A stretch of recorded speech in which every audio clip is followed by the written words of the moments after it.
being here, everybody. I am super happy to be here. I am Missy. We're going to do some timing changes today in our East Coast swing to kind of wrap it up this month. I hope y'all are ready for Halloween. I know my kids are super excited. Haven't even got my candy yet to pass out, but don't worry, I will have it. And we'll have not only one, not only two, each year we get another bowl, but this year we'll have 3 bowls for our trick-or-treaters. Anywho, timing changes. Let's look at the rock step. Why do we do timing changes and where do we do them at? We're gonna look at the rock step for the where first today. And then the why is a couple reasons. Dancing can become very repetitive, so it's a fun way to add some diversity to your dancing, some styling, if you will. It also helps to open the door to improv, if I might say, the ability to change something up without affecting your partner, especially in your social dances such as West Coast swing or even salsa. Starting to practice timing changes and getting confident with them will open up that door to your improv and to be able to do that. So let's get started. We're going to look at the rock step. So whether you're a lead or follow, it doesn't matter. But instead of doing the rock step in the swing, we're going to try the kickball change instead.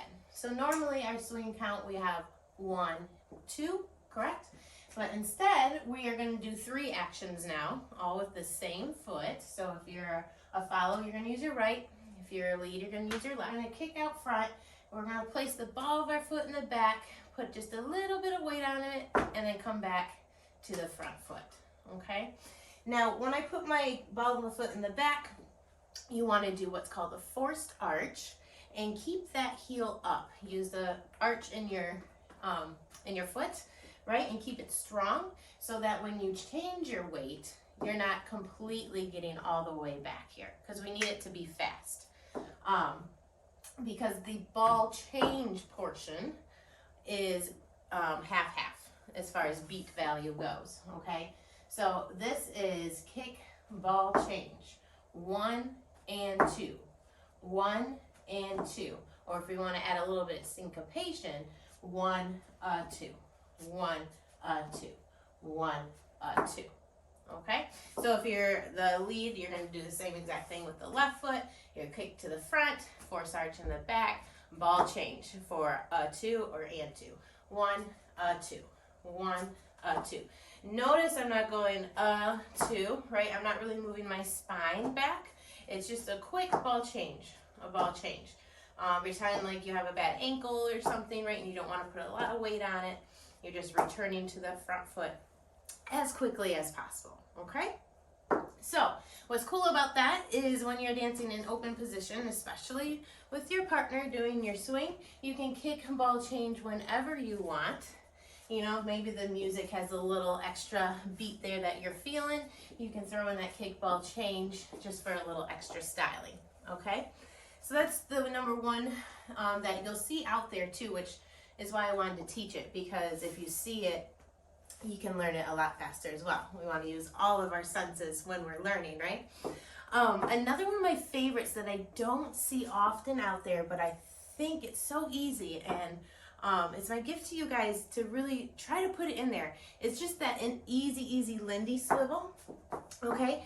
So a Lindy swivel, if you haven't been dancing for a while and have no idea what that is, basically, if you put yourself in a box, okay, you got 4 sides around you, you're going to take your hips and your knees and your toes to the upper right corner, okay, and then you're going to go to the left corner, okay. Now you can do this by shifting your heels, okay, right, you can do it by shifting the balls of your feet, okay, or my favorite, you can do it by shifting your knees, so knee, knee.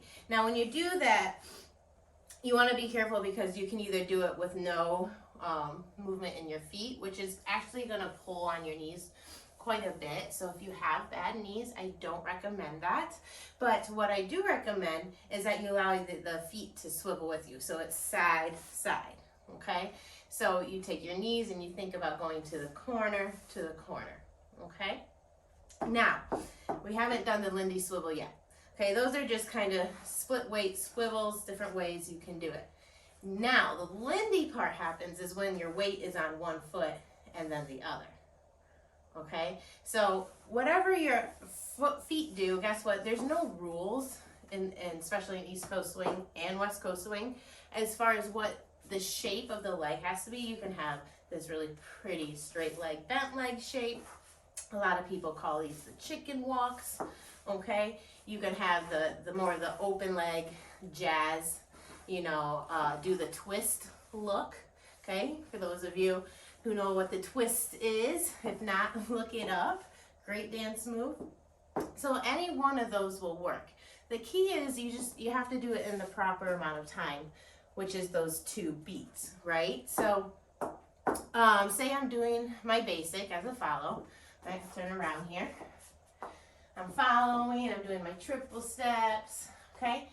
And all of a sudden that music just makes me want to wiggle a little more. I'm going to wiggle, wiggle, triple step, okay? And sometimes, and this is really easy to do in social dancing because a lot of times you don't have that official connection that you would say on the competition floor. So it's really not going to mess anything up. Now, if you're dancing with somebody who really is giving you that connection, especially if you're advanced and you're going more together forward with your triples, right? You're going to still have that together forward, but you're going to do it more with your Lindy, right? So I still think stay in one place and then come forward as I'm adding my technique. Triple step, triple step. Makes sense? So, and you can do this as a lead as well. Definitely, all you have to do, make sure you're rocking with your left foot, right? The thing is with the lead, you want to make sure that sometimes if you're connected to your partner, when you do this, she might do it right with you, okay? Which is totally fine. If for some odd reason you wouldn't want her to do it with you, right? I would get in just a one-hand hold, loosen up a little bit, and then you would have to make sure that you still lead her to back rock, okay, as you do your thing, all right, which is a little bit more tricky. So depending on your level of danceability and where you're at in your own dancing, you want to kind of choose from there and work your way up, okay? So to recap, for social dancing, beginner to intermediate and even advanced, if you've never incorporated timing changes into your dance, the rock step in the East Coast swing is a great place to practice it. Just when you're out on the social dance floor, whenever you would rock step, right? Instead, throw in that kickball change, right? Or some swivel action, okay? If you get really fast, you can even do a couple cross swivels, okay? Just some fun ideas that you can play with. Now, what about the triple steps? I've already posted a video where I think I went through the basic timings for all the basics, right? We got single time, double time, and then of course the most widely used is the triple time. But what it's fun to do is to change up your timing in your basic, even when your partner isn't, okay? So if they're just sticking to one, or maybe they're changing theirs up. What's good to know is that that's all okay, especially if you're connected. It's okay to feel a little bit different rhythm from your partner, as long as it's within the same amount of beat value, right? Okay, I start talking a lot, maybe too much. Maybe I'll cut this part out. Okay, so we did the rock step, but the kickball change. Oh yes, so back to the timing changes, okay? So our single time, what we're gonna do after the rock step, we're just gonna step once on the right, once on the left if you're a follow, okay? So your rock step once, and if you're lead, it's the exact opposite. Rock step once, rock step once, okay? The double time, what you're gonna do is you're gonna tap first, yeah? Rock, step, tap, tap. And then of course we have the triple time. So from a follow, rock step, and we have the triple with the 3 steps on each side. Okay, so with the lead, let's go through them all. We've got rock step single time, and then we have rock step double time, and then rock step triple time. Okay, so feel free, and I encourage you to intertwine all those timings within your dancing. Okay, now let me kind of demonstrate with a partner what that's all gonna look like when you start throwing it in there, and you'll see how it still works out, but it gives it a little bit more flavor and a little bit more style, a little bit more fun to it. All right, enjoy.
Important Baxter thing that I forgot to mention when we do the kickball change instead of the rock step.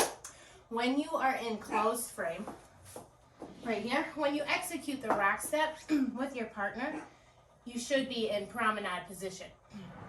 So that way, the kickball change won't kick him, right? So when we're dancing our basic, we're closed for the side steps, but then for every rock step, you should be open to promenade, which will allow you some space to do your styling and your timing changes. All right.